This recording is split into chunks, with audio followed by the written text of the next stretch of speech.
അതിൻ്റെ പൊക്കിയില്ലെങ്കിൽ അവൻ ആദ്യം ഇറങ്ങി ഓടിക്കളയും. കണ്ട പെട്ടക്കണം മീൻ കണ്ട മോനെ.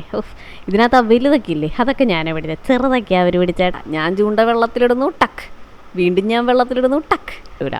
അതുകൊണ്ട് ചൂണ്ടക്കുളത്തിരിക്കട്ടെ, ഒന്ന് പയ്യെ, മീൻസ് ആ പൊട്ടിക്ക് വിളവനാണ്. ചുമ്മാ അടുത്ത് കൂടെ പോയാൽ മതി, ചാടിയാണ് പിടിച്ചെറുക്കുന്ന. അതിസാഹസികമായിട്ട് ഞാൻ ഞണ്ടിനെ പിടിക്കാൻ പോകുന്ന രംഗമാണ് ഈ കാണുന്നത്. കണ്ട എന്തൊരു എക്സ്പേർട്ടായിട്ടാണ് പിടിക്കുന്നത് നോക്കി. ഒടുവിൽ മീൻ എൻ്റെ ചൂണ്ടയിൽ കയറിയടാ. പിന്നെ എന്താ ചറപറാന്ന് മീൻ കിട്ടാൻ തുടങ്ങി. ഈ തന്നിട്ടുമില്ല. ഞങ്ങൾ ചൂണ്ടിട്ട് കഴിഞ്ഞാൽ മീൻ മൊത്തം ഇരുന്ന് അടിച്ച് മോനെ എനിക്കൊരു മീൻ. ഈ സെയിം ഗ്യാങ് തന്നെ ഞങ്ങൾ ഒരുമിച്ച് മീൻ പിടിക്കാൻ ഇങ്ങനെ അകത്തേക്ക് കയറിയാലും പുറത്തേക്ക് വരാൻ ഇച്ചിരി പാടാണ്. 5 ബ്രേക്കിലായിരുന്നെന്ന് ആ നിമിഷം മോനെ ലോകകപ്പ് നേടിയ ക്യാപ്റ്റൻ ഒഴുകുമായിരുന്നു. ബനിയൻ്റെ ഒരു ഭാഗം മൊത്തം ചോരയായിരുന്നു. എന്നെ വൈറലാക്കാൻ പ്ലാൻ ചെയ്തത് എനിക്കറിയില്ല. നടന്നു തുടങ്ങും. അതുകൊണ്ട് ക്ഷമയോടെ നിന്നാൽ മതി, മീനായാലും ജീവിതമായാലും. 5-6 കൂരി കിട്ടിയതോടെ മനസ്സിലൊരു ഫിഷിംഗ് അക്കാഡമി വരെ ഞാൻ കെട്ട് കാണുമ്പോൾ ഒരു പക്ഷെ നമുക്ക് തോന്നും ഇത് VIP പ്രതിയൊന്നും അല്ലല്ലോ ഇത്ര സെക്യൂരിറ്റി ആയിട്ട് കേട്ടാ. ലോ മോഷനിലെ വലവീശൽ കണ്ടോ. ഞങ്ങളവിടെ ചെന്നപ്പം പോലെ നേരെ എനിക്ക് കിട്ടിക്കൊണ്ടിരുന്ന മീൻ വല്ലതുമാണോ ഇത്? Hello, excuse me. ഇന്നത്തെ മിഷൻ മീൻപിടുത്തം. നഗരത്തിൻ്റെ തിരക്കും ബഹളവും വിട്ട് ഇന്ന് ഞങ്ങളിവിടെ വന്നിരിക്കുന്നത് പ്രകൃതിയുടെ മടിയിലേക്കാണ്. ഇവിടെ എത്തിയപ്പോൾ തോന്നി ജീവിതം അതിതൊക്കെയാണ്. ഇങ്ങനെയുള്ള സ്ഥലത്തേക്കൊക്കെ വന്നാൽ എനിക്ക് ഇങ്ങനെയൊക്കെ പറയാൻ തോന്നും. എന്താണെന്നറിയില്ല, കഴിഞ്ഞില്ല, കുറച്ചും കൂടി ഉണ്ട്. നിങ്ങൾ തന്നെ ഒന്ന് നോക്കിക്കേ, നടുക്ക് റോഡും അപ്പുറവും ഇപ്പുറവും കായലും പാടവും. ശരിക്കും പറഞ്ഞാൽ പ്രകൃതി ഇത്രയും സുന്ദരമായിട്ട് നമ്മൾ ദിവസവും നോക്കിക്കൊണ്ടിരിക്കുന്നത് എന്തോ മൊബൈൽ സ്ക്രീന് അല്ലേ? ശരിക്കും അതെല്ലാം മാറ്റി വെച്ചിട്ട് നമ്മൾ ഇത്തരം സ്ഥലങ്ങളിലൊക്കെ ആഴ്ചയിൽ 1-2 ദിവസമെങ്കിലും പോകണം. പോട്ടെ, ഞായറാഴ്ച ദിവസം അവധിയാണല്ലോ, അന്നെങ്കിലും നമ്മൾ പോകണം. നിങ്ങൾ തന്നെ ഒന്ന് നോക്കിക്കേ. ഒരു വശത്ത് പുഴ ശാന്തമായി ഒഴുകുന്നു, മറുവശത്ത് മരങ്ങൾ കാറ്റിനൊപ്പം ഡാൻസ് കളിക്കുന്നു, പക്ഷികൾ അവരുടെ സ്വന്തം കോൺസേർട്ട് നടത്തുന്നു. ഇതെല്ലാം ഫ്രീ, ടിക്കറ്റ് ഇല്ല, ബുക്കിംഗ് ഇല്ല, പാർക്കിംഗ് ഫീസ് ഇല്ല. എന്നെ കണ്ട ആർക്കും തോന്നും ഞാൻ മീൻ പിടിക്കാൻ വന്നതാണെന്നല്ലേ. കണ്ട ചൂണ്ടയൊക്കെ ഉണ്ട്. കൂട്ടുകാരുടെ കൂടെ ആട്ടോ ഈ മീൻ പിടിക്കാൻ പോകുന്നത്. ഞങ്ങൾക്ക് എല്ലാവർക്കും ഉള്ള ഫുഡും പേപ്പർ പ്ലേറ്റും പിന്നെ വെയിലത്ത് ഒരുപാട് നിൽക്കേണ്ടതല്ലേ, 2 കുപ്പി വെള്ളവും എന്നിങ്ങനെ ആവശ്യമുള്ള എല്ലാ സാധനങ്ങളും എടുത്തിട്ടുണ്ട്. അവരെ കണ്ടപ്പോൾ അവർ മീൻ പിടിക്കാനും ഞാൻ മീൻപിടുത്തം കാണാനും വന്നതാണ് എന്ന് തോന്നുന്നുണ്ടോ? അങ്ങനെയൊന്നും അല്ലടാ, ഞാൻ പോയിരിക്കും. കണ്ടോ, ഈ സിറ്റിയിലാണെങ്കിലോ കാറ്റ് കിട്ടാൻ ഫാൻ വേണം, തണുപ്പ് കിട്ടാൻ AC വേണം. ഇവിടെ അതൊന്നും വേണ്ട. പ്രകൃതി തന്നെ ഫുൾ ടൈം എംപ്ലോയി ആയിട്ട് അങ്ങ് ജോലി ചെയ്യുക. ഈ കാറ്റ് നമ്മുടെ തലയിലൊക്കെ അടിച്ചങ്ങ് പോകുമ്പോൾ ഉണ്ടല്ലോ നമുക്ക് തോന്നും നമ്മുടെ എല്ലാ ടെൻഷനും കാറ്റത്ത് പറന്നു പോയെന്ന്. പക്ഷേ ബാങ്ക് ലോൺ ഉള്ളവർ വന്നിട്ട് കാര്യമില്ല, ബാങ്ക് ലോൺ മാത്രം ഈ കാറ്റ് കൊണ്ടുപോയില്ല. ഇവിടെ അടുത്തൊക്കെ വീടുള്ളവരൊരു ഭാഗ്യം ഒന്ന് ആലോചിച്ച് നോക്കിക്കേ. ഇവിടെ ഇരുന്ന് 5 മിനിറ്റ് കണ്ണടച്ചിരുന്ന് മനസ്സിന് കിട്ടുന്നൊരു സമാധാനം ഉണ്ടല്ലോ, അതൊന്നും ഒരു മൊബൈൽ ആപ്പിലും ഡൗൺലോഡ് ചെയ്യാൻ കിട്ടില്ല. ഇവിടെ ഈ വക്കത്തൊക്കെ ഇരുന്ന് ചായയൊക്കെ കുടിച്ച് എന്തെങ്കിലുമൊക്കെ സൊറയൊക്കെ പറഞ്ഞൊക്കെ ഇരിക്കണം. എന്ത് രസമല്ലേ. അവിടുത്തെ ആ കാഴ്ചയൊക്കെ കണ്ടപ്പോൾ എനിക്ക് തോന്നിയേ ഇവിടെ വൈഫൈ ഒന്നുമില്ല, പക്ഷെ മനസ്സിന് ഫുൾ നെറ്റ്വർക്കാണ്. ഞാൻ ഈ പ്രകൃതിനൊക്കെ ഇത്ര പൊക്കി പറയുന്നത് എന്താണെന്നറിയോ? ഇനിയിപ്പോൾ പ്രകൃതി ഇത്ര സുന്ദരമായതുകൊണ്ട് മീൻ കിട്ടിയില്ലെങ്കിലും ട്രിപ്പ് വേസ്റ്റ് ആയില്ല എന്ന് പറയാൻ എനിക്കൊരു കാരണമായല്ലോ. എന്ന് കരുതി ഞാൻ മീൻ പിടിച്ചിട്ടില്ല എന്നൊന്നും വിചാരിക്കേണ്ട. നല്ല ജമണ്ടം മീനൊക്കെ ഞാൻ പിടിക്കുന്നത് ഈ വീഡിയോക്കകത്തുണ്ട്. ഈ സ്ഥലത്ത് കൂടെ പോയപ്പോൾ ഭയങ്കര അടിപൊളി ഫീലായിരുന്നേ. തൊട്ടപ്പുറവും ഇപ്പുറവും കുറേ സ്വർണ്ണത്തരികളുടെ ഇടയിൽ കൂടി നടക്കുന്ന പോലെ. വാവ്. ഇവിടെ കൂടെ ഇങ്ങനെ നടന്നൊക്കെ പോയി കഴിഞ്ഞാൽ നമുക്ക് സമയം പോകുന്നതേ അറിയില്ല കേട്ടോ. പക്ഷെ വീട്ടിൽ നിന്ന് ഒരു കോള് വരണം, അല്ലാ ജിന്ന്, അപ്പം മാത്രമേ നമ്മൾ സമയം ഓർമ്മ വരുള്ളൂ. ഒന്ന് ആലോചിച്ച് നോക്കിയേ, ഈ മരങ്ങളോ ചെടികളോ നമ്മളെപ്പോലെ എന്തെങ്കിലും കംപ്ലയിൻറ്റ്സ് പറയുന്നുണ്ടോ? മഴ വന്നാൽ നനയും, വെയിൽ വന്നാൽ നിൽക്കും, കാറ്റ് വന്നാൽ ആടും. ജീവിതം എങ്ങനെയൊക്കെ ജീവിക്കണമെന്ന് പ്രകൃതി ശരിക്കും ദിവസവും നമ്മളെ പഠിപ്പിക്കുന്നുണ്ട്. ആര് പഠിക്കാൻ? പ്രകൃതി ആസ്വദിച്ചിങ്ങനെ നടക്കുമ്പോഴും ആ കാറ്റ് മുഖത്തടിക്കുമ്പോഴും പുഴയുടെ ശബ്ദം കേൾക്കുമ്പോഴും എനിക്കൊരു കാര്യം മനസ്സിലായി. പ്രകൃതി എപ്പോഴും നമ്മളോട് സംസാരിക്കുന്നുണ്ട്, പക്ഷേ അതിൻ്റെ ഭാഷ മനസ്സിലാകാൻ കുറച്ച് സമയം മാത്രം മതി. പക്ഷേ എന്തോ എനിക്ക് അങ്ങോട്ടൊന്നും മനസ്സിലായില്ല. നിങ്ങൾക്ക് വല്ലതും മനസ്സിലായോ? ഈ സിറ്റി ലൈഫിലെ ഹോണൊക്കെ കേട്ട് ജീവിക്കുന്ന നമ്മളൊക്കെ ഉണ്ടല്ലോ, ഇടയ്ക്ക് ഇതേപോലെ പ്രകൃതി ആസ്വദിക്കാനൊക്കെ ഇറങ്ങണം. നേരത്തെ ഞാൻ പറഞ്ഞ പോലെ ഒന്നും മനസ്സിലായില്ലെങ്കിലും ഇവിടെ പക്ഷികളുടെ പാട്ട് കേട്ട അലാം വരെ രാജിവെക്കും. അതറിയോ? ഇവിടുത്തെ പക്ഷികൾക്ക് ടെൻഷനില്ല, മീറ്റിംഗ് ഇല്ല, EMI ഇല്ല, കറണ്ട് ബില്ലില്ല. നമ്മൾ മാത്രം ഫോണും പിടിച്ച് നെറ്റ്വർക്ക് ഉണ്ടോ എന്ന് നോക്കി നടക്കുക, അതും അവരുടെ സ്ഥലത്ത് പോയിട്ട്. എന്ത് പറയാനാന്ന് പറ. കുറേ നേരമായിട്ട് ഈ പ്രകൃതിയൊക്കെ ആസ്വദിച്ച് നടന്ന് കടന്ന് അവസാനം വിശപ്പ് തുടങ്ങി. ഇതിൻ്റെ ഇടയിൽ ഞാനൊരു സീൻ കട്ട് ചെയ്തിട്ടുണ്ട് കേട്ടോ. ആക്ച്വലി ഞാൻ ആ സീൻ എടുക്കാൻ മറന്നുപോയതാ. കവറ് ഫുഡ് അത് തുറന്നപ്പോഴേ ഈ സ്കൂളിൽ നമ്മൾ ലഞ്ച് ടൈമിൽ ലഞ്ച് ബോക്സ് തുറക്കത്തില്ലേ, അപ്പം എന്തെങ്കിലും നല്ല അടിപൊളി ഫുഡാണെങ്കിൽ അത് മൊത്തം ഒറ്റ സെക്കൻഡ് കൊണ്ട് കാണാണ്ടാവൂലേ, അതേപോലെ എല്ലാം അങ്ങ് തീർന്നു പോയതുകൊണ്ട് അത് എടുക്കാനുള്ള സമയം കിട്ടിയില്ല. അതാണ്ടാ സോറി. സ്ഥലം എത്തിയപ്പോൾ തന്നെ ക്യാമറയൊക്കെ എടുത്തു വെച്ചിട്ട് ഞാൻ പറഞ്ഞു ആദ്യം വയറിന് ഇര കൊടുക്കാം, മീനിന് പിന്നെ കൊടുക്കാമെന്ന്. ഭക്ഷണം കഴിഞ്ഞപ്പോഴേക്കും മീൻ പിടിക്കാനുള്ള ആത്മവിശ്വാസം 100 ഇരട്ടിയായി. പക്ഷേ ആത്മവിശ്വാസം മാത്രമേ കൂടിയുള്ളൂ, മീൻ മാത്രം വന്നില്ല എന്ന് വിചാരിക്കണ്ട. പിടിച്ച് മോനെ ഒരു ജമണ്ടൻ ഡോൾഫിൻ. അല്ല, ഈ വയറ് നിറഞ്ഞാലാണല്ലോ പ്രകൃതിക്കും ഭംഗിയുണ്ടാവുള്ളൂ. അതുകൊണ്ട് ആദ്യം ഫുഡ് കഴിഞ്ഞിട്ട് മീൻപിടുത്തം തുടങ്ങാമെന്ന് വിചാരിച്ചത്. കണ്ട മോനെ എൻ്റെ ഷിമാനോൻ്റെ റോഡ് റീലൊക്കെ. വർത്താനം കേട്ടാത്തൊന്നും ഭയങ്കര ഏതോ വലിയ കൂടിയ ഐറ്റമാണ്. ഒന്നുമല്ല, ഷിമാനോൻ്റെ ബേസ് മോഡൽ സാധനമാണ്. കൊക്കിലൊതുങ്ങുന്നതേ കൊത്താവൂ എന്നാണല്ലോ നാട്യശാസ്ത്രത്തിൽ ഭരതമുനി പറഞ്ഞിരിക്കുന്നത്. അതുകൊണ്ട് ഞാൻ ഇതിലങ്ങ് ഒതുക്കി. റോഡ് റീലൊക്കെ സെറ്റ് ചെയ്തിട്ട് എത്രയും പെട്ടെന്ന് പിടിക്കാൻ പറ്റുന്നില്ല കറക്റ്റ് സ്പോട്ടും നോക്കി തപ്പിക്കൊണ്ടുള്ള പോക്കാ. ഇതിങ്ങനെ കുറേ നീളത്തിലങ്ങ് കിടക്കുക. എവിടെയാണോ കൂടുതൽ മീൻ അത്യാവശ്യം കുറച്ചെങ്കിലും ഒന്ന് തലപൊക്കി നോക്കുന്നത് അവിടെ പോയി മീൻ പിടിക്കാനുള്ള പ്ലാനിലാണ് ഈ പോകുന്നത്. കണ്ടോ എങ്ങനെയുണ്ട്, കണ്ടോ ഡ്രോണിൻ്റെ ഒക്കെ ഒരു പരിപാടി. ഡ്രോണൊന്നല്ല കേട്ടാ, വറ്റിക്കലാണ്. ശരിക്കും പറഞ്ഞാൽ ഈ പ്രകൃതിയും ഈ മീൻപിടുത്തമൊക്കെ ആസ്വദിക്കണം എന്നുണ്ടെങ്കിലുണ്ടല്ലോ പണത്തിൻ്റെ ആവശ്യമൊന്നും ഇല്ലെന്നേ. കുറച്ച് സമയവും ഫോണൊന്ന് പോക്കറ്റിൽ വെക്കാനുള്ള ഒരു മനസ്സ് മാത്രം മതി. ഫോണൊക്കെ പോക്കറ്റിൽ വെച്ച് അയ്യോ ഇപ്പം തലയും കുത്തി വീണേനെ. ഫോണൊക്കെ പോക്കറ്റിൽ വെച്ച് നമുക്ക് ഒരു മനസ്സൊക്കെ ഒന്ന് റെഡിയാക്കി കഴിഞ്ഞ് നമ്മളൊന്ന് ഇറങ്ങിക്കഴിഞ്ഞാൽ ഉണ്ടല്ലോ നമുക്ക് മറക്കാൻ പറ്റാത്ത പോലത്തെ സന്തോഷമൊക്കെ കിട്ടുമെന്നറിയോ. ഞാൻ ദേ ചൂണ്ടയൊക്കെ സെറ്റ് ചെയ്തുകൊണ്ടിരിക്കുക. മീൻപിടുത്തത്തിൻ്റെ കാര്യത്തിൽ ഞാൻ വലിയ എക്സ്പേർട്ടാ കാര്യങ്ങളൊന്നും അല്ല കേട്ടോ. ദേ ആ ഫ്രണ്ടിൽ ഇത്രയും നേരം എൻ്റെ ഫ്രണ്ടിൽ നടന്നൊരു പുള്ളിയില്ലേ, അതെ ഈ നിൽക്കുന്ന പുള്ളി, ഈ പുള്ളിയാണ് ബാലിച്ചേട്ടൻ. ഈ പുള്ളിയുടെ കൂടെ ഞാൻ 2ാമത്തെ തവണയാണ് മീൻപിടുത്തത്തിന് വരുന്നത്. സത്യം പറഞ്ഞാൽ സെക്കൻഡ് ടൈം എക്സ്പീരിയൻസ് മാത്രമേ ഉള്ളൂ. എന്നിട്ട് ഞാൻ പിടിക്കുമ്പോൾ ഈ വീഡിയോയിൽ നല്ല വമ്പൻ സ്രാവിന. അല്ല പിന്നെ എൻ്റെ അൾട്ടിമേറ്റ് പാഷൻ ഡോഗാണെന്ന് പറയുന്ന പോലെ ബാലിച്ചേട്ടൻ്റെ അൾട്ടിമേറ്റ് പാഷനാട്ടോ ഈ ഫിഷിംഗ് എന്ന് പറയുന്നത്. പുള്ളീൻ്റെ അടുത്തുള്ള കണ്ട ഡൗട്ടൊക്കെ ചോദിച്ച് പുള്ളീനെ മെൻ്റലാക്കി. ലാസ്റ്റ് അടിച്ച് മോനെ എനിക്കൊരു മീൻ നല്ല വമ്പനല്ല ചെറിയൊരു കൂരി. അല്ല കൂരിയിലാണല്ലോ തുടങ്ങുന്നത്. എൻ്റെ ചൂണ്ടയിലാണെങ്കിൽ 8 കാലും 6 കാലും ഉണ്ടാക്കണം കണ്ടിട്ട് കൂടെയുള്ള ഒരുത്തൻ പറയുക അതെ ചൂണ്ട മാത്രം പിടിച്ചാൽ പോരാ മീനും പിടിക്കണമെന്ന്. ഞാൻ പറഞ്ഞ ഇനി ഞാൻ റെഡിയാ, മീനിനോട് പോയി പറ. അങ്ങനെ കണ്ട് എൻ്റെ അവസ്ഥ കണ്ട് എന്തോ ഒരു സങ്കടം വന്നു. ഒരു മീൻ സത്യസന്ധമായിട്ട് ആത്മഹത്യ ചെയ്യുന്ന സീനാണ് നിങ്ങളിപ്പോൾ കണ്ടുപോയത്. നമ്മളെപ്പോഴും ഈ കൂരിയിലാണല്ലോ തുടങ്ങുന്നത്. ആദ്യത്തെ തന്നെ കൂരിപിടുത്തം കണ്ടപ്പോൾ തന്നെ കൂടെയുള്ള കൂട്ടുകാരൻ ചോദിക്കുക സത്യത്തിൽ മീൻ പിടിക്കാനാണോ വന്നത് അതോ മീനുകൾക്ക് തീറ്റ കൊടുക്കാനാണോ വന്നത്, കുറേ നേരം ആയല്ലോ എന്ന്. ഇതെന്തേ നമ്മൾ വിളിക്കുമ്പോൾ തന്നെ കൂടെ പോരാൻ നമ്മുടെ ഭാര്യയോ? അല്ലല്ലോ. എത്രയൊക്കെ തന്നെ അപമാനിച്ചാലും ഞാൻ കാണിച്ചു കൊടുത്തില്ലേ തുടക്കത്തിൽ തന്നെ കൂരിയെങ്കിൽ കൂരി. ആദ്യം ഞാൻ വിചാരിച്ചത് മീൻ പിടിക്കാൻ വളരെ ബുദ്ധിമുട്ടാണെന്നാണ്. കുറച്ച് കഴിഞ്ഞപ്പോൾ എനിക്ക് മനസ്സിലായി മീൻ പിടിക്കുന്നതല്ല ബുദ്ധിമുട്ട്, മീൻ കിട്ടാത്തപ്പോൾ കൂട്ടുകാർ നമ്മുടെ മുഖത്ത് നോക്കി പറയുന്ന കളിയാക്കലാണ് ഏറ്റവും വലിയ ബുദ്ധിമുട്ട്.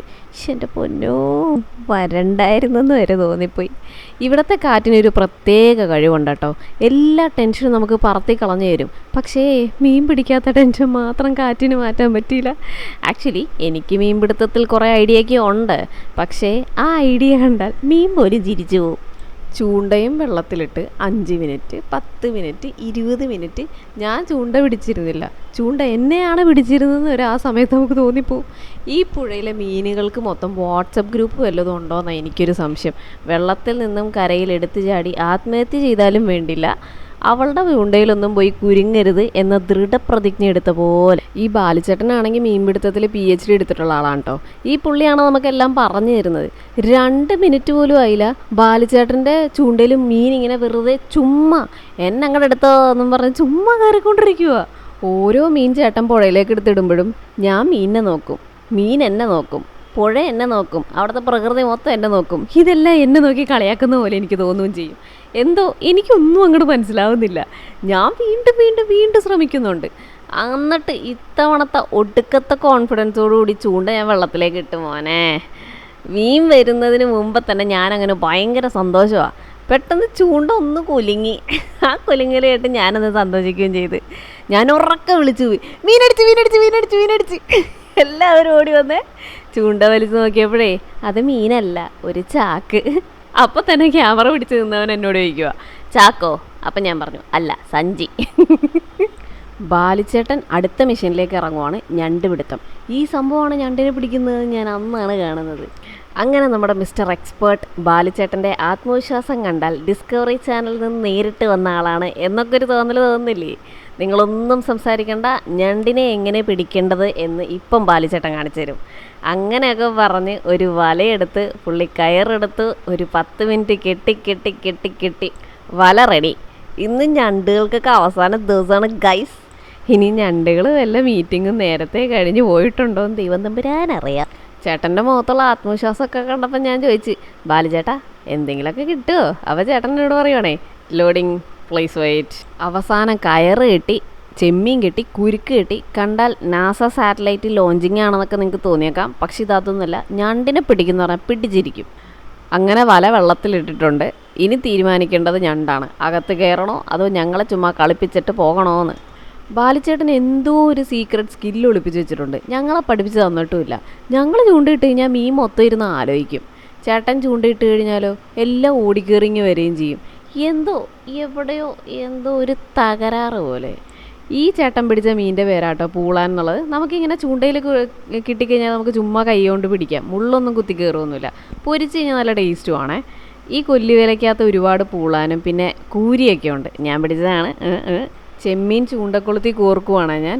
അപ്പം ഭയങ്കര മുഴുവൻ ശ്രദ്ധയോടുകൂടിയാണ് ഞാനതിൽ കോർക്കുന്നത്. കാരണം ഇര വെള്ളത്തിൽ വീഴുന്നതിന് മുമ്പ് തന്നെ കൊളുത്തിൽ നിന്ന് എങ്ങാനും ഇര താഴേക്ക് വീണാൽ മീനുകൾക്ക് ചിരിച്ച് കളിയാക്കാൻ വേറെ കാരണമൊന്നും വേണ്ട. ചൂണ്ട നമ്മൾ വെള്ളത്തിലിട്ടതിന് ശേഷം കാത്തിരിപ്പിൻ്റെ രുചിയൊന്ന് വേറെയാണെന്ന് ബാലുചേട്ടൻ പറഞ്ഞതിൻ്റെ ഒരു അർത്ഥം എനിക്ക് മനസ്സിലായത് എപ്പോഴാണെന്നറിയോ? മീൻ കിട്ടിയ ശേഷമാണ്. അതുവരെ എനിക്ക് അർത്ഥം മനസ്സിലായില്ല. എന്തായാലും ബാലിച്ചേട്ടൻ്റെ ട്രെയിനിങ് വെറുതെ ആയില്ല. ഒടുവിൽ മീൻ എൻ്റെ ചൂണ്ടയിൽ കയറിയടാ. ഇതെൻ്റെ കഥയാടാ. എങ്ങനെ ഡയലോഗൊക്കെ അടിച്ച് ഞാൻ നോക്കുമ്പോണ്ടാ ഒരു കൂരിയെങ്കിൽ കൂരി. അയ്യോ, കൂരിമുള്ളെന്ന് പറഞ്ഞാൽ ചില്ലറ സംഭവമൊന്നുമല്ല. എനിക്ക് കൂരിമുള്ള വെച്ചൊരു കുത്ത് കിട്ടിയൊരു സംഭവം ഞാൻ പറഞ്ഞുതരാവേ. നമ്മൾ ഈ തവണ അല്ല, ഇതിന് തൊട്ട് മുന്നത്തെ തവണ ഞാനും ഈ സെയിം ഗ്യാങ് തന്നെ ഞങ്ങൾ ഒരുമിച്ച് മീൻ പിടിക്കാനായിട്ട് വേറൊരു സ്ഥലത്ത് പോകുമ്പോൾ ഈ വരമ്പത്തോടെ നടക്കുമല്ലോ. അപ്പോൾ മണ്ണുകൊണ്ട് ഇങ്ങനെ പൊക്കി വെച്ചിരിക്കുന്ന വരമ്പാണേ. ഞങ്ങൾ മീനെല്ലാം പിടിച്ച് കഴിഞ്ഞ് തിരിച്ചു പോകുന്ന വഴിക്ക് കിറ്റിലിട്ട് കഴിഞ്ഞപ്പം ഈ കൂരിയുടെ മുതുകത്ത് കാണുന്ന മുള്ള് ഞങ്ങൾ പൊട്ടിച്ച് കളഞ്ഞില്ല. അതാണ് ഞാൻ ഈ മീൻ പിടിക്കുമ്പോൾ തന്നെ പേടിക്കാനുള്ള കാരണം. അതാ ഒടിച്ച് കളഞ്ഞില്ലായിരുന്നേ ആ മീനിൻ്റെ മുള്ളൊന്നും. എന്നിട്ട് ഞങ്ങൾ തിരിച്ച് നടന്നു പോകുന്ന വഴിക്ക് കവറിൽ കൂടെ മുള്ളുകളൊക്കെ ഇങ്ങനെ പുറത്തേക്ക് തറച്ച് നിൽക്കുവാണേ. അപ്പോഴുണ്ട് ഞാൻ നടക്കുന്ന വഴിക്ക് ഈ മണ്ണോണ്ടുള്ള വരമ്പ് ചവിട്ടി കഴിഞ്ഞപ്പോഴേക്കും കാലിങ്ങനെ തെന്നിപ്പോയിട്ട് ഞാനും ഈ മീനിൻ്റെ കവറും കൂടി ഈ വെള്ളത്തിലേക്ക് വീണ്. വെള്ളം നമ്മുടെ മുട്ടുവരേക്കേ ഉള്ളൂ, പേടിക്കാനൊന്നുമില്ല. പക്ഷേ ഈ മണ്ണിൽ ഞാൻ കവറ് വെച്ചിട്ട് ഞാൻ കവറിൻ്റെ മുകളിലേക്ക് അങ്ങ് ചാഞ്ഞ് വീണുപോയി. അപ്പോഴേക്കും എൻ്റെ പള്ളയ്ക്ക് കൂരിമുള്ള് കയറിയെന്നേ. എങ്ങനെ ഇരിക്കുന്നു? കൂരിമുള്ള പള്ളക്ക് കയറ്റാൻ പറ്റുമോ സക്കീർ വായിക്ക്? ഞാൻ അതുവരെ കയറ്റിയതാണ്. അത് കഴിഞ്ഞപ്പോഴേക്കും ബാലുചേട്ടൻ പറയുമോ, ഒരു വിധത്തിൽ ഞാൻ പറിച്ചെടുക്കുക ചെയ്തേ. അത് കഴിഞ്ഞപ്പോഴേക്കും ബാലുചേട്ടൻ പറയുമോ, അയ്യോ കൂരിമുള്ളു കൊണ്ടാ, എന്തെങ്കിലും പ്രശ്നമുണ്ടോ എന്ന് ചെക്ക് ചെയ്തേ. കാരണം കൂരിമുള്ളെന്ന് പറഞ്ഞാൽ നമ്മുടെ മറ്റേ മുള്ളമ്പന്നിയില്ലേ, മുള്ളമ്പന്നിയുടെ മുള്ളു പോലെയാണ്. ഇങ്ങനെ അകത്തേക്ക് കയറിയാലും പുറത്തേക്ക് വരാൻ ഇച്ചിരി പാടാണ്. അങ്ങനത്തെ മുള്ളാണത്. കൊണ്ടു കഴിഞ്ഞാൽ ഭയങ്കര കടച്ചിലായിരിക്കും എന്ന് പറഞ്ഞ്. അതേപോലെ തന്നെ എൻ്റെ പൊന്നോ കുടുകൂടാന്ന് ചോര ഒഴുകുമായിരുന്നു. ബനിയൻ്റെ ഒരു ഭാഗം മൊത്തം ചോരയായിരുന്നു. ഒരു വിധത്തിൽ വീട് വരെ എത്തിച്ചെടുത്ത്. കൂട്ടുകാർ വലിയ കാര്യത്തിൽ ചോദിക്കുന്നുണ്ട്, ഹോസ്പിറ്റലിൽ പോകണോ, എന്തെങ്കിലും വിഷയമുണ്ടോ, എന്തെങ്കിലും പ്രശ്നമുണ്ടോ എന്നൊക്കെ ചോദിക്കുന്നുണ്ട്. ചോര വരുന്നുണ്ടോ? ഞാൻ ഇല്ല കുഴപ്പമില്ല. എവിടെ, എനിക്കൊന്നും വളയാൻ പോലും പറ്റുന്നില്ല. ഞാൻ ഈ കഥ പറയണതിൻ്റെ ഇടയിൽ നിങ്ങൾ ശ്രദ്ധിച്ചായിരുന്നോ ഞാൻ എത്രാമത്തെ മീനാണ് ഇപ്പോൾ പിടിക്കുന്നതെന്ന്? ഇത്ര നേരം മീനുകൾ എന്നിട്ട് വട്ടം കറക്കുമായിരുന്നേ. പെട്ടെന്നല്ലേ കഥ അങ്ങ് മാറിയത്. 1 മീനായി, 2 മീനായി, പിന്നെ എന്താ ചറപറാന്ന് മീൻ കിട്ടാൻ തുടങ്ങി. ഈ പുഴയിലുള്ള മീനുകൾക്കൊക്കെ ഏതോ ഒരു വാട്സപ്പ് ഗ്രൂപ്പ് ഉണ്ട് എന്നാണ് എൻ്റെ ബലമായ സംശയം. കാരണം ഇവർ പറയുന്നുണ്ടായിരിക്കും ചിലപ്പം, ഗൈസ് ഇവളെ ഇന്നൊന്നും മീനൊന്നും കൊടുത്തില്ല എന്നുണ്ടെങ്കിൽ ഇവൾ ഇന്നൊന്നും ഇവിടെ നിന്ന് വീട്ടിൽ പോകാൻ പോകുന്നില്ല, ഓരോരുത്തരായി പോയി കൊത്തിക്കോളൂ. അതിനുശേഷം നടന്നൊന്നും പറയണ്ട. ഞാൻ ചൂണ്ട വെള്ളത്തിലിടുന്നു, ടക്ക്, വീണ്ടും ഞാൻ വെള്ളത്തിലിടുന്നു, ടക്ക്. ഇത് തന്നെ മീനോട് മീൻ. നോക്കിക്കേ എത്ര മീനാന്ന് നോക്കിക്കേ. ഞാൻ പിടിച്ച മീനാ കുറച്ച്, അവർ പിടിച്ചതും. മീനൊക്കെ എൻ്റെ ചൂണ്ടയിൽ കയറാൻ ക്യൂ നിൽക്കുകയായിരിക്കും എന്നാണ് ഞാൻ ഈ സന്ദർഭത്തിൽ അവരോട് പറയുന്നത്. ബാലുചേട്ടൻ പോലും എന്നെ നോക്കി, ഇവൾ ഇത്ര പെട്ടെന്ന് പ്രൊഫഷണലായോ എന്നുള്ള രീതിയിൽ പുള്ളി എന്നെ കളിയാക്കിയതായിരിക്കും. എന്തായാലും ഞാൻ എൻ്റെ മനസ്സിൽ പറഞ്ഞു, ചേട്ടാ ഇതെൻ്റെ സ്കില്ലൊന്നുമല്ല, മീനുകളുടെ നല്ല മനസ്സുകൊണ്ടാണ് നിങ്ങൾ കയറിപ്പോകുന്നതാ. കൂട്ടുകാരുടെ അവസ്ഥ അതിലൊരു രസമായിരുന്നു. ആദ്യം ചൂണ്ട മാത്രം പിടിച്ചാൽ പോരാ, മീനും പിടിക്കണം എന്നൊക്കെ പറഞ്ഞ് കളിയാക്കിയ ആൾക്കാരൊക്കെ എന്നെ നോക്കി വല്ലാത്തൊരു വളിച്ച ചിരി. എന്നിട്ട് ക്യാമറ പിടിച്ചോണ്ടിരുന്ന നിബിൽ എന്നോട് പറയുകയാണേ, അതെ കുറച്ചു നേരത്തെ കാച്ചു കൊണ്ടുവന്ന് തന്നേന്ന്. ഞാനപ്പം തന്നെ പറഞ്ഞു, പിന്നെ ഇപ്പോൾ ഉള്ള ഈ ലക്കുണ്ടല്ലോ അത് മാറിയ പിന്നെ നിങ്ങളായിരിക്കും ഈ വീഡിയോയുടെ ഹീറോ. സത്യത്തിൽ ആ സമയം ഞാനാണോ മീൻ പിടിച്ചത് അതോ മീനുകളാണോ എന്നെ വൈറലാക്കാൻ പ്ലാൻ ചെയ്തത് എനിക്കറിയില്ല. വൈറലാകുമായിരിക്കുമല്ലേ. ഒരുപാടുണ്ടല്ലോ മീനുകൾ, അതുകൊണ്ട് ഞാൻ എണ്ണലങ്ങ് നിർത്തി. കാരണം മീൻ പിടിക്കുന്നതിനേക്കാൾ സന്തോഷമാണ് കൂട്ടുകാരുടെ ആ സമയത്തുള്ള മുഖം കാണാൻ. ഒരുത്തം പറയുക, ഇന്നത്തെ ഭാഗ്യം ഇവളുടെ കൂടെയാണ്. ഭാഗ്യമല്ല, ആക്ച്വലി സ്പീക്കിംഗ് അതിൻ്റെ കഴിവായിരുന്നു.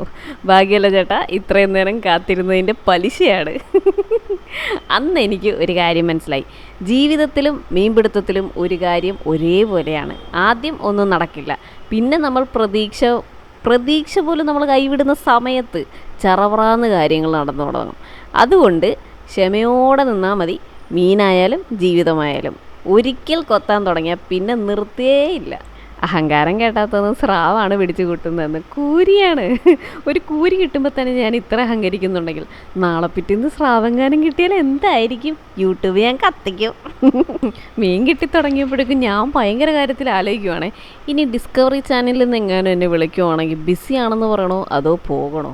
ചറവറാന്ന് മീൻ കിട്ടി തുടങ്ങിയപ്പോഴേക്കും കോൺഫിഡൻസ് ലെവൽ ഒരുപാട് കൂടിയതിന് ശേഷം ചുമ്മാ ഇരിക്കുന്ന മിസ്റ്റർ എക്സ്പേർട്ടിനെയൊക്കെ വിളിച്ചിട്ട് ഞാൻ പറഞ്ഞു, ഇതൊക്കെ എൻ്റെ ഒരു ടെക്നിക്കാണ്, ഇനി ചൂണ്ട വെള്ളത്തിലിടാതെ തന്നെ എനിക്ക് മീനൊക്കെ കയറുന്നു തന്നെയാണ് തോന്നുന്നതെന്നൊക്കെ വലിയ അടിയൊക്കെ അടിച്ചേ. 5-6 കൂരി കിട്ടിയതോടെ മനസ്സിലൊരു ഫിഷിംഗ് അക്കാഡമി വരെ ഞാൻ സ്റ്റാർട്ട് ചെയ്തു, അറിയോ? അവസാനം മീൻ വരെ എന്നെ നോക്കിയും പറഞ്ഞ്, മോളെ പൊടിക്കൊന്നടങ്ങാൻ. എൻ്റെ പൊന്നോ ഇതൊന്നും കാണാൻ വയ്യേന്ന് പറഞ്ഞ് മിസ്റ്റർ എക്സ്പേർട്ടായിട്ടുള്ള ബാലിച്ചേട്ടൻ ഞണ്ടിടാൻ അടുത്ത സ്ഥലത്തേക്ക്.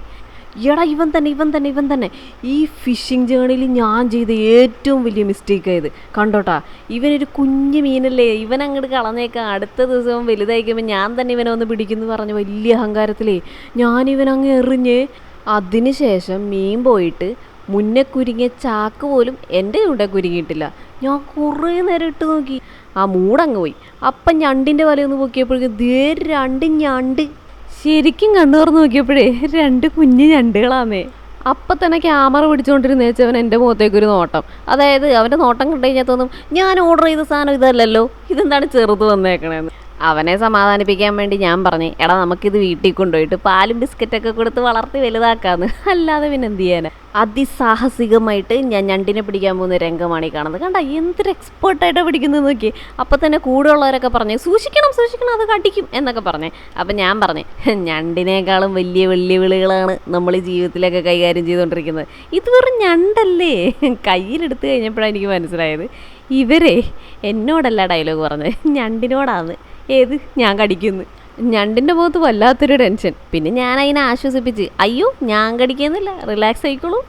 സത്യത്തിൽ ഈ ഞണ്ടുകളെ ഞങ്ങൾ പിടിച്ചതല്ല, ഇവർ ഹോം ടൂർ എന്നൊക്കെ പറഞ്ഞ പോലെ വലറ്റൂർ നടത്താൻ വേണ്ടി ഒരു ക്യൂരിയോസിറ്റീൻ്റെ പേരിൽ അതിനകത്ത് കയറിയതാണ്. ആന്നേ, ഇതിലൊരുത്തൻ UKGയിലും ഒരുത്തൻ LKGയിലും, അത്രേ ഉള്ളൂ ഞണ്ടിൻ്റെ പ്രായം.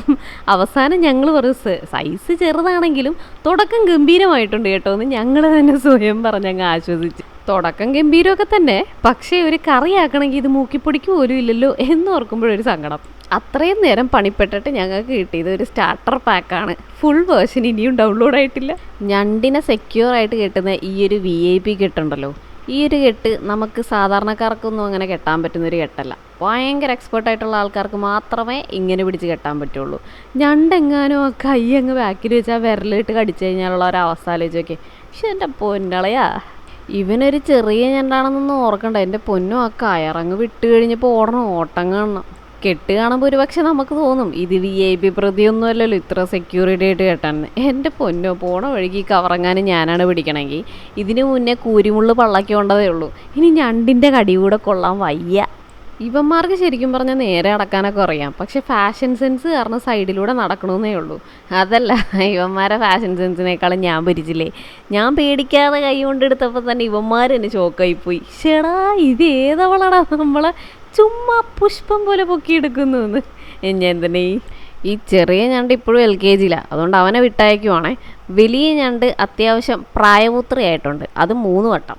ഈ കുഞ്ഞനെ കണ്ടാൽ തന്നെ അറിയാട്ടോ, ഇവൻ ഇപ്പോഴും ട്രെയിനിയാണ്, ജോലിക്ക് കയറിയിട്ട് പോലുമില്ല. അതുകൊണ്ട് ഞങ്ങൾ തീരുമാനിച്ച് പോമോനെ കുറച്ചുകൂടി വലുതായി അനുഭവമൊക്കെ നേടി അടുത്ത സീസണിൽ കാണാം, ഞാൻ തന്നെ വന്ന് പിടിക്കൂലോ. പോരാത്തതിന് ഇവൻ മറ്റവനേക്കാൾ പൊട്ടിക്ക് വിളവനാണ്. ചുമ്മാ അടുത്ത് കൂടെ പോയാൽ മതി, ചാടിയാണ് പിടിച്ചിറുക്കുന്ന. അതിൻ്റെ ഇടയിൽ നമ്മുടെ മിസ്റ്റർ എക്സ്പേർട്ട് നമുക്കൊരു ക്ലാസ് തന്നു, ഞണ്ടിനെ മാർക്കറ്റിൽ പോയി എങ്ങനെ തിരഞ്ഞെടുക്കണം എന്നുള്ള ക്ലാസ്. ഇവിടെ ഞണ്ടിനെ പിടിക്കുന്നതിന് മുമ്പേ ഞണ്ടിൻ്റെ ഇൻ്റർവ്യൂ തുടങ്ങിയിരിക്കുന്നു. ഞണ്ടിൻ്റെ ഈ ഭാഗം കണ്ട കാണിച്ചു കൊടുത്തേ, ഈ ഭാഗം കണ്ട, ഈ ഭാഗത്ത് നമ്മളിങ്ങനെ ഞെക്കി നോക്കി കഴിഞ്ഞാൽ ഇത് ഞങ്ങളില്ല നല്ല സ്ട്രോങ് ആണെന്നുണ്ടെങ്കിൽ ഈ ഞണ്ട് നല്ല പക്ക ഞണ്ടായിരിക്കും. അതായത് ഇതിന് കറി വെച്ച് കഴിഞ്ഞാൽ നല്ല മീറ്റ് ഉണ്ടാവും. അല്ല നമ്മളിങ്ങനെ എടുത്തിട്ട് ഇവിടെ ഇങ്ങനെ ഞെങ്ങുന്നുണ്ടെന്നുണ്ടെങ്കിൽ ഇതിന് അധികം എന്താ പറയുക, ഇതിൻ്റെ ആ ഒരു മോൾട്ടിങ് കഴിഞ്ഞിട്ട് ഉള്ള ആ ഒരു ടൈമിൽ നിൽക്കുന്നൊരു സമയമാണ്. അപ്പോൾ എന്ന് വെച്ച് കഴിഞ്ഞാൽ നമുക്ക് മീറ്റ് ഒന്നും ഉണ്ടാവും, വെറുതെ വെള്ളം മാത്രം. അതാണ് വാട്ടർ എന്ന് പറയുന്നത്. അപ്പോൾ നിങ്ങൾ ഞണ്ടൊക്കെ മേടിക്കാനൊക്കെ പോകുമ്പോൾ എപ്പോഴും നമ്മളിങ്ങനെ കെട്ടിയിട്ടങ്ങനെ ഞണ്ടിനെ കാണുമ്പോൾ ധൈര്യമായിട്ട് നമുക്ക് കയ്യിലെടുത്തിട്ട് ഇങ്ങനെ ഞെക്കി നോക്കാം.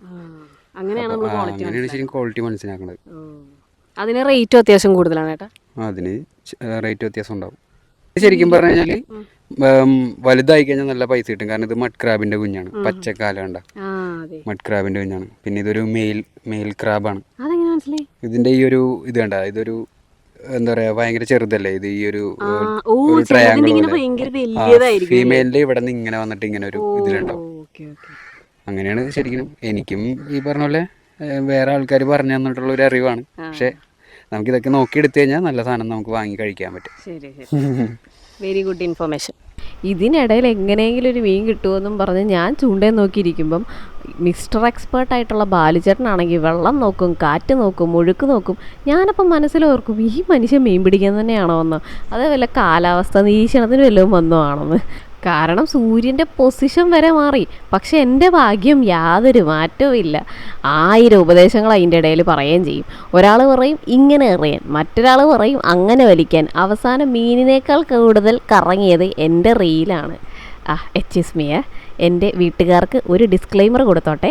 റീൽ എന്ന് പറഞ്ഞാൽ എൻ്റെ കയ്യിലുള്ള ചൂണ്ടയിൽ കറങ്ങുന്ന സാധനം, റോഡ് എന്ന് പറഞ്ഞാൽ കയ്യിലുള്ള ചൂണ്ട. അവർക്ക് ആകെ അറിയാവുന്ന ഇൻസ്റ്റഗ്രാമിലെ റീലും വണ്ടി ഓടുന്ന റോഡുമാണേ. ആ സ്ലോ മോഷനിലെ വലവീശൽ കണ്ടോ? ഞങ്ങളവിടെ ചെന്നപ്പം മുതൽ വലയിടാൻ കുറേ ചേട്ടന്മാരവിടെ ഉണ്ടേ. ചേട്ടൻ വല എറിയുന്നത് കണ്ടപ്പോൾ തോന്നി ഇതൊരു ജോലിയല്ല, ഒരു ആർട്ടാണ് കേട്ടോ. ഞങ്ങൾ ചൂണ്ടയിൽ ഓരോ മീനെയും വിളിക്കുന്നു. ചേട്ടൻ അവിടെ വലയിട്ട് എല്ലാ മീനുകളെയും മീറ്റിങ്ങിന് വിളിക്കുന്നു. ഇനി ചൂണ്ടയിട്ട് നിൽക്കണ്ട, ചേട്ടൻ്റെ കൂടെ ഇൻറ്റേൺഷിപ്പിന് കയറിയാലോ എന്ന് വരെ ഒരു സെക്കൻഡത്തേക്ക് ഞാൻ ചിന്തിച്ചു പോയി. ഞാനൊക്കെ ചൂണ്ട എറിയുമ്പം മരത്തിൽ കുടുങ്ങും, ചേട്ടൻ വല എറിയുമ്പോൾ മീനുകൾ കുടുങ്ങും. അതാണ് അതിൻ്റെ ഒരു കുട്ടൻസ്. ആ വലയിൽ മൊത്തം കിടന്ന് ചാടുന്നത് കണ്ടോ? വലിയ വലിയ മീനാണെന്ന് വിചാരിക്കേണ്ട, പുള്ളി ചെമ്മീനെ ഉന്നം വെച്ചാണ് എറിഞ്ഞത്. ഒന്നും പാഴായിട്ടില്ല. എല്ലാ സൈസ് ചെമ്മീനുകളും അതിൻ്റെ അകത്തുണ്ട്. വലിയ ചെമ്മീനുകളെല്ലാം ചേട്ടൻ എടുത്ത് ബിഗ് ഷോപ്പർ ഇട്ടതിന് ശേഷം കുറേ ചെറിയ ചെമ്മീനുകൾ അവിടെ കിടന്ന് ചാടുന്നുണ്ടായിരുന്നേ. അപ്പോൾ ചേട്ടൻ സ്നേഹത്തോടെ പറഞ്ഞ് ഇത് നിങ്ങൾ ചൂണ്ടയിൽ കോർത്തൊന്ന് ഇട്ട് നോക്കിക്കുകയും നിങ്ങൾക്ക് നല്ല രീതിയിൽ പെട്ടെന്ന് തന്നെ മീനടിക്കാൻ ചാൻസ് ഉണ്ടെന്ന് പറഞ്ഞേ. അത്രയും സ്നേഹത്തോടെ തന്നപ്പോൾ തോന്നി ചില ആളുകൾ പരിചയം കൊണ്ടല്ല പെരുമാറ്റം കൊണ്ടാണ് സ്വന്തം ആളുകളായി നമുക്ക് തോന്നുന്നതെന്ന് എനിക്ക് തോന്നിപ്പോയേ. അങ്ങനെ വലിയ ചെമ്മീനുകൾ ചാടിയാൽ ബിഗ് ഷോപ്പറോളം, ചെറിയ ചെമ്മീനുകൾ ചാടിയാൽ എൻ്റെ ചൂണ്ടക്കുളത്തോളം. അതാണ് നിങ്ങളിപ്പോൾ കാണുന്ന കാഴ്ച. അവിടെ ഉണ്ടായിരുന്ന ചെറിയ ചെമ്മീനുകളെല്ലാം വാരിയെടുത്ത് ഞാൻ അവരോട് പറഞ്ഞ് ഇനി എൻ്റെ ഭാഗ്യം മാറും മക്കളെ. ഞാൻ ആ ജീവനുള്ള ചെമ്മീനെ ചൂണ്ടക്കുളത്ത് കോർത്തിട്ട് കഴിഞ്ഞപ്പോഴേക്കും 2 മിനിറ്റ് പോലും ആയില്ല, ചൂണ്ട ഒന്ന് കുലുങ്ങി. ഞാൻ പറഞ്ഞിട്ടാ ഇത്തവണ അടിച്ച് മക്കളെ. ചൂണ്ട വലിച്ചപ്പോൾ ദേ മീൻ, 1 അല്ല 2 അല്ല 3 അല്ല. ആ നിമിഷം സത്യം പറയാമല്ലോ ലോട്ടറി അടിച്ച സന്തോഷമായിരുന്നു എനിക്ക്. ഇതുവരെ എന്നെ ഇഗ്നോർ ചെയ്തിരുന്ന എല്ലാ മീനുകളും ചെമ്മീൻ വന്നാ എങ്കിൽ ഞങ്ങളും വരാം എന്നും പറഞ്ഞ് വരുന്നത് പോലെ ഒന്നിന് പുറമെ ഒന്നായിട്ട് ഇങ്ങനെ കിട്ടാൻ തുടങ്ങിക്കൊണ്ടേയിരുന്നേ. അപ്പം ഞാൻ ചോദിച്ചവരോട് ഇത്ര നേരം എവിടെയായിരുന്നു? അപ്പോൾ തന്നെ മീൻ പറയുവാണേ, ചേച്ചി ഞങ്ങൾ ലഞ്ച് ബ്രേക്കിലായിരുന്നെന്ന്. ആ നിമിഷം മോനെ ലോകകപ്പ് നേടിയ ക്യാപ്റ്റൻ്റെ സന്തോഷമായിരുന്നു എനിക്ക്. അപ്പോൾ കൂട്ടുകാരെന്നോട് പറയുക ഇനിയും വലിയ മീനൊക്കെ കിട്ടുന്നു. ഞാൻ പറഞ്ഞ ആദ്യം ഈ കുഞ്ഞിനെ സെലിബ്രേറ്റ് ചെയ്യട്ടെ, വലിയവരോട് പിന്നെ സംസാരിക്കാം. അന്നൊരു കാര്യം മനസ്സിലായി, മീൻ പിടിക്കാൻ നല്ല ക്ഷമ വേണം. അതെനിക്ക് കുറവായിരുന്നു. പക്ഷേ കൂട്ടുകാരെ കളിയാക്കൽ കേൾക്കാൻ ക്ഷമ അതിലും കൂടുതൽ വേണം. സത്യം പറഞ്ഞാൽ അവിടെ മീൻ പിടുത്തത്തേക്കാൾ കൂടുതൽ നടന്നത് ചിരിയും കളിയും തമാശയൊക്കെയാണ്. മീൻ ചൂണ്ടിയിൽ കുടുങ്ങിയോ എന്നറിയില്ല, പക്ഷേ ഞങ്ങൾ ഓരോരുത്തരുടെയും ട്രോളിൽ കുടുങ്ങി കിടപ്പുണ്ടായിരുന്നു. മീൻ കിട്ടുമ്പോൾ എല്ലാവരും ഒരേ ടീം. പക്ഷേ മീൻ കിട്ടാതെ പോയാൽ ഓരോരുത്തരും ഓരോരുത്തരെയും കളിയാക്കുന്ന വേറെ വേറെ ടീം. ഇടക്കിടക്ക് ചിരി കളിയാക്കൽ, ഓരോരുത്തർക്കും ഓരോ പണി. മീൻ കിട്ടിയതിനേക്കാൾ കൂടുതൽ കൂട്ടുകാരെ ട്രോളുകൾ കൂടുതൽ കിട്ടിയതാണ് സത്യം പറഞ്ഞ അവിടെ നടന്നത്. ഓരോ മീൻ കിട്ടുമ്പോഴും ആഘോഷം, കിട്ടാതെ പോയാൽ അതിലും വലിയ ആഘോഷം. കാരണം അപ്പോഴാണ് കളിയാക്കാൻ പുതിയ വിഷയം കിട്ടുന്നതേ. ഞങ്ങളുടെ കൗണ്ടറും പഞ്ചുകളും ട്രോളുകളും ഒക്കെ മത്സരിച്ചാണ് ചാടിക്കൊണ്ടിരുന്നത്. ആരെങ്കിലും ഒരബദ്ധം കാണിച്ചാൽ ബാക്കി രണ്ടുപേര് അത് വിട്ടുകൊടുക്കില്ല. മീനുകൾ പോലും വെള്ളത്തിൽ നിന്നും തല പൊക്കി ഷോ കാണുന്നുണ്ടായിരുന്നു. ജീവനുള്ളൊരു ചെമ്മീനെ കോർത്തിട്ടപ്പോൾ കിട്ടിയ ഗുണം കണ്ടോ? ഇത്ര നേരം എനിക്ക് കിട്ടിക്കൊണ്ടിരുന്ന മീൻ വല്ലതും ആണോ ഇത്? കരിമീൻ, അതും എൻ്റെ ഒരു കൈപ്പത്തിയേക്കാൾ ഒരു പൊട്ടിക്ക് കൂടി വലുത്. എന്നാലും കിട്ടിയില്ലേ. കുറച്ചൊന്നുമല്ല, കുറച്ച് കഷ്ടപ്പെട്ടവനെ ഞാൻ കയറ്റിയത്, അറിയോ? ക്യാമറയും കൊടുത്ത് വീഡിയോ എടുക്കാൻ പറഞ്ഞ സാധനമാണ് എൻ്റെ പുറകയിലിരുന്ന് ചൂണ്ടയിട്ടുകൊണ്ടിരിക്കുന്നത്. കറക്റ്റ് സമയത്ത്, അതും ഇത്രയും നേരം പിടിച്ചുകൊണ്ടിരുന്ന പൂഞ്ചാട്ടീന്ന് എല്ലാവരും എടുത്തായിരുന്നേ. കറക്റ്റ് ഈ സാധനത്തിനെ ഞാൻ പിടിക്കാൻ വന്നപ്പോഴേക്കും അവൻ ചൂണ്ടയിടാൻ പോയി. എങ്ങനെ ഇരിക്കുകയാണ് കരിമീൻ? നമ്മൾ വിചാരിക്കണ പോലെ അല്ല കേട്ടോ. ഞാൻ ആദ്യമായിട്ട് ഈ കരിമീൻ്റെ കുഞ്ഞിനെ പിടിക്കണതേ. ഇത് നമ്മൾ പ്രതീക്ഷിക്കാതെ അങ്ങ് ചാടിക്കളയും. പിന്നെ മുള്ളും നല്ല രീതിയിൽ കൊണ്ടുകയറുന്നതാണ് കേട്ടോ നമ്മുടെ ബാലിച്ചേട്ടൻ പറഞ്ഞു തന്നത്. അതേപോലെ തന്നെ എൻ്റെ അടുത്ത് പ്രത്യേകം പറഞ്ഞായിരുന്നു, ചൂണ്ടേന്ന് ഊരണ്ട, ഊരിക്കഴിഞ്ഞാൽ നമുക്ക് ചാടി അവൻ പോവും. കാരണം ഞങ്ങൾ നിൽക്കുന്ന സ്ഥലത്തിൻ്റെ അപ്പുറവും ഇപ്പുറവും വെള്ളമാണ്. എപ്പോൾ വേണേലും ചാടിപ്പോവും. കയ്യിൽ നിന്ന് വിട്ടു പോയി കഴിഞ്ഞാൽ പിന്നെ കിട്ടൂല. അതുകൊണ്ട് ചൂണ്ടക്കുളത്തിരിക്കട്ടെ, ഒന്ന് പയ്യെ മീൻസ് ആ വലയുടെ അകത്തേക്ക് ഇടാൻ പോകുന്നതിന് തൊട്ട് മുന്നേ ഊരിയിട്ടാൽ മതി എന്ന് പറഞ്ഞ് അതേപോലെ ചെയ്തു. പക്ഷേ ചൂണ്ടയിൽ ഇരുന്നിട്ട് തന്നെ എന്ത് പിടച്ചിലാന്ന് പറയാം. നമ്മൾ പ്രതീക്ഷിക്കാത്ത സമയത്താണ് ചാടി പോകുന്ന. ബാലിച്ചേട്ടൻ ഈ പിടിക്കുന്നൊന്നും വലിയ സംഭവമൊന്നുമല്ല കേട്ടോ. പുള്ളിക്ക് വെറുതെ ഈ മീൻ കിട്ടിക്കൊണ്ടിരിക്കുമായിരുന്നു. ഞാനൊക്കെ ആ സമയത്ത് പ്രാർത്ഥിക്കുമായിരുന്നു, ചുമ്മാ പേരിനെങ്കിലും എൻ്റെ ചൂണ്ടയിൽ ഒന്ന് വന്ന് കൊത്തിയിരുന്നെങ്കിൽ ഞാൻ പ്രാർത്ഥിച്ചിട്ടാ എനിക്ക് ഈ മീനൊക്കെ കിട്ടുന്നത്. പുള്ളി അതിനെ കിട്ടും. പക്ഷേ ഇത് വലിയ ശല്യമായല്ലേ, ഞാൻ ഈ മീനല്ല ഉദ്ദേശിക്കുന്നത് എന്നും പറഞ്ഞാൽ ബാലിച്ചേട്ടൻ ഓരോ സമയത്തും ചൂണ്ടയിടുന്നത്. നമ്മൾ കിട്ടുന്ന ചെറിയ മീനാണെങ്കിൽ പോലും അതിനെ വലിയ കാര്യത്തിൽ കണ്ടില്ലേ, ചുമ്മാ പെറുക്കിയിടും. അവിടെ താഴെയൊക്കെ വെറുതെ കിടക്കുന്നുണ്ട്, നിങ്ങൾ കാണാമോ? കോമ സ്റ്റേജിൽ 2-3 മീനുകൾ അവിടെ കിടക്കുന്നുണ്ട്. പുള്ളി ചുമ്മാ വലിച്ചിടുവാന്നേ. എൻ്റെ മീൻപിടുത്ത പരീക്ഷണം പിന്നെയും തുടർന്നുകൊണ്ടേയിരിക്കുന്നു. സത്യം പറഞ്ഞാൽ ആദ്യത്തെ മീൻ കിട്ടിയപ്പം ഞാൻ എത്ര സന്തോഷിച്ചെന്നറിയോ? ബാക്കിയുള്ള മീനുകളൊക്കെ പേടിച്ച് സ്വയം ഇങ്ങനെ കയറിപ്പോരുന്നായിരുന്നു വിചാരിച്ചിരുന്നത്. ഇത് നല്ല 2 അക്ഷരം വേണ്ടൊരു സാധനമാണ്. എന്താണെന്നറിയോ? ക്ഷമ. ഞങ്ങൾ ഏകദേശം ഒരു ഉച്ചരയൊക്കെ ആയപ്പം വന്നതാണേ. ഒരുവിധം ഇപ്പം സമയം എത്രയെന്നറിയാവോ? ഏകദേശം ഒരു വൈകുന്നേരം 6 മണി അടുത്തായിട്ടുണ്ടാവുമേ. ഏകദേശം വെട്ടമൊക്കെ അങ്ങ് പോയി തുടങ്ങി. അപ്പം ഞങ്ങൾ പിടിച്ച മീനെല്ലാം കൂടി ഞങ്ങൾ ചുമ്മാ ഒന്ന് കുടഞ്ഞിട്ട് ആസ്വദിക്കാം എന്ന് വിചാരിച്ചു. വെള്ളത്തിൽ മുക്കിയിട്ടത് കൊണ്ട് കുറേ മീനുകൾക്ക് പിന്നെയും ജീവനുണ്ടായിരുന്നു. എന്നാലും എൻ്റെ മോനെ ആ ഞണ്ട് ഓടുമോ എന്നുള്ള പേടിയില്ല. ചേട്ടൻ ആദ്യം തന്നെ, നമ്മൾ അപ്പുറം വെള്ളമുള്ള സ്ഥലത്താണ് നിൽക്കുന്നത്, ഞണ്ടിന് ആദ്യം തന്നെ പൊക്കിയില്ലെങ്കിൽ അവൻ ആദ്യം ഇറങ്ങി ഓടിക്കളയും. പെട്ടക്കണം മീൻ കണ്ട മോനെ. ഇതിനകത്ത് വലുതൊക്കെ ഇല്ലേ, അതൊക്കെ ഞാനേ പിടിച്ചത്. ചെറുതൊക്കെ അവർ പിടിച്ചേട്ടാ, അവർ കേൾക്കണ്ട. ആദ്യം ഞാൻ ഇരയായിട്ട് ഇട്ട് കൊടുത്തിരുന്ന ചെമ്മീൻ എന്ന് പറയുന്നത് കടയിൽ നിന്ന് മേടിച്ച ചെമ്മീനാണല്ലോ. അതിനുശേഷം അവരുടെ മെനു ഒന്ന് അപ്ഗ്രേഡ് ചെയ്ത് കൊടുത്തപ്പം അത്യാവശ്യം കുറച്ച് മീനുകളൊക്കെ ഇങ്ങനെ പോകുന്നു. ആ കരിമീനൊക്കെ വന്ന വരവേ, എത്രയൊക്കെ മീൻ ധൈര്യത്തോടെ പിടിച്ചിട്ടെന്ന് പറഞ്ഞാലും കൂരിയെ പിടിച്ചിടുമ്പോൾ ഇപ്പോഴും ഒരു പേടിയാണേ. കൂരിമുള്ള് പള്ളയ്ക്ക് കൊണ്ടത് ഇപ്പോഴും മറന്നിട്ടില്ലേ? കുറച്ച് ദിവസത്തേക്ക് എനിക്ക് വളയാൻ പറ്റുന്നുണ്ടായിരുന്നില്ലെന്നേ. എന്തായാലും ഈ മീൻ പിടിച്ച വീഡിയോ എടുത്തു വെച്ചിട്ട് വേണം ഡിസ്കവറി ചാനലിൽ വല്ല വേക്കൻസി ഉണ്ടോ എന്ന് ചോദിക്കാൻ. സത്യം പറഞ്ഞാൽ കൂടെ വന്നേക്കണ ആൾക്കാരൊക്കെ മീൻ പിടിച്ചിട്ടുള്ളത് അവരുടെ സ്കില്ല് വെച്ചിട്ടാണേ. പക്ഷെ ഞാൻ ഈ പിടിച്ചിരിക്കുന്ന മീനൊന്നും എൻ്റെ സ്കില്ല് വെച്ചിട്ടല്ല. എന്തോ ഷിമാനോൻ്റെ റോഡും റീലുള്ളതോ, അതും ബേസ് മോഡലാണ്. പിന്നെ കുറച്ച് മീനുകളുടെ നല്ല മനസ്സും, അത്രയേ ഉള്ളൂ. അങ്ങനെ സമയം വൈകുന്നേരമായിട്ടോ. പെട്ടെന്ന് ആകാശം മാറി, മഴ തുടങ്ങി. അങ്ങനെ ഒരു പെരും മഴയായി. ആ പുഴയുടെ സൗന്ദര്യം ഒന്ന് നോക്കിക്കേ. മഴ, കാറ്റ്, ശരിക്കും പുഴയിൽ മുത്തുപൊഴിയുന്ന പോലെ ഉണ്ടായിരുന്നു നേരിട്ട് കാണുമ്പോൾ. അന്നൊരു കാര്യം മനസ്സിലായി, പ്രകൃതി അന്നൊരു സിനിമ ഡയറക്ടർ പോലെ ആയിരുന്നേ. ആദ്യം നല്ല ലൈറ്റിങ്, പിന്നെ ചെറിയ കാറ്റ്, അവസാനം ക്ലൈമാക്സിലൊരു കിടിലം മഴ. വീട്ടിലേക്ക് മടങ്ങുമ്പോൾ കയ്യിൽ കുറച്ച് മീനുണ്ടായിരുന്നു, പക്ഷെ മനസ്സിൽ ഒരുപാട് ഓർമ്മകളും വീഡിയോയിൽ നിറയെ കോമഡിയും. അതുകൊണ്ടൊരു കാര്യം പറഞ്ഞുതരാം, മീൻ കിട്ടിയില്ലെങ്കിലും ഈ ഫിഷിംഗ് സൂപ്പറായിരുന്നു. പക്ഷേ മീൻ കിട്ടിയപ്പോൾ വീഡിയോക്കും കുറച്ച് ജീവൻ വെച്ച്, അതാണ് സത്യം. ഇതിൻ്റെ ഇടയിൽ ക്യാമറയും പിടിച്ചുകൊണ്ടിരിക്കണവൻ ഇങ്ങനെ ഒരു സീൻ എടുക്കുന്നത് ഞാൻ ശ്രദ്ധിച്ചില്ല കേട്ടോ. ഞാനിവൻ പുറകിലുണ്ടെന്നുള്ള മട്ടിൽ മുന്നോട്ട് പോയിക്കൊണ്ടിരിക്കുക. എന്തായാലും പരിപാടി ഉഷാറായിട്ടുണ്ട്. ഇവൻ്റെ ഡയറക്ഷൻ എന്തായാലും അടിപൊളിയായിട്ടുണ്ടല്ലേ. ഇതിനിടയിൽ ബാലുച്ചേട്ടൻ ഒരു അടിപൊളി വരാലിനെ പിടിച്ചിട്ടുണ്ടായിരുന്നേ. അത് വിൽക്കാനായിട്ട് ഇത് വരാപ്പുഴ ഫിഷ് മാർക്കറ്റ് വരെ ഞങ്ങളൊന്ന് വന്നതാട്ടോ. ഇത്രയും നേരം പണിപ്പെട്ട് പിടിച്ച വരാലുമായിട്ട് നേരെ വരാപ്പുഴ ഫിഷ് മാർക്കറ്റിലേക്ക് പോയി. മീൻ പിടിക്കുന്നതിനേക്കാൾ വലിയ കോൺഫിഡൻസ് എന്താ അറിയോ, ബാലിച്ചേട്ടൻ പിടിച്ച വരാലിൻ്റെ എസ്കോട്ട് പോലെ ആയിരുന്നു. ജീവിതത്തിൽ ആദ്യമായിട്ട് കാണാൻ പോകുന്ന ഒരു കാഴ്ചയാണ്. അതിൻ്റെ എക്സൈറ്റ്മെൻറ്റിലായിരുന്നേ. പക്ഷെ വരാപ്പുഴ ഫിഷ് മാർക്കറ്റ് ഭയങ്കര ഫേമസ് ആണെന്ന് ഞാൻ കേട്ടെ.